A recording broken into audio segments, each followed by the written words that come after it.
సొంతూరు దూరమైంది, పరాయి గడ్డనే అంత్యక్రియలకు వేదికైంది. కర్నూలులో ఘటన నుంచి మరో విషాద కథ ఇప్పుడు ప్రతి ఒక్కరి గుండెను కదిలిస్తోంది. బస్సు ప్రమాదంలో మృతి చెందిన బిహార్ యువకుడు అమృత్ కుమార్ మరణం చుట్టూ అలుముకున్న విషాదం అంతా ఇంతా కాదు.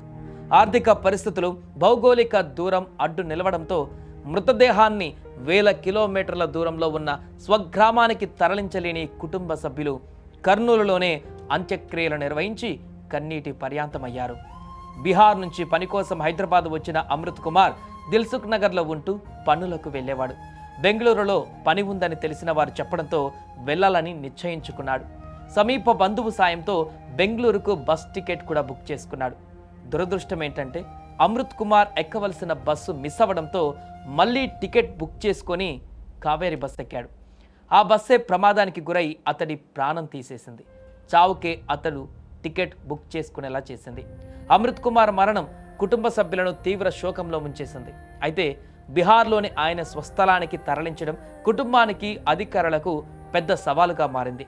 రవాణా ఖర్చులు, సమయం, ఇతర లాజిస్టికల్ ఇబ్బందుల దృష్ట్యా మృతుడి కుటుంబ సభ్యులు లేదా దగ్గరి బంధువుల అంగీకారంతో అధికారులు ఒక కఠిన నిర్ణయం తీసుకున్నారు. అమృత్ కుమార్ అంత్యక్రియలను కర్నూలులోనే నిర్వహించాలని నిశ్చయించారు. వారికి అధికారులు సాయం చేయడంతో ఆదివారమే అతడి అంత్యక్రియలు పూర్తయిపోయాయి. మరో రాష్ట్రం నుంచి జీవనోపాధి కోసం వచ్చి ప్రమాదంలో మరణించి చివరకు పరాయి గడ్డపైనే కడసారి నిద్రకు ఉపక్రమించిన ఈ యువకుడి గాథ కంటతడి పెట్టిస్తోంది.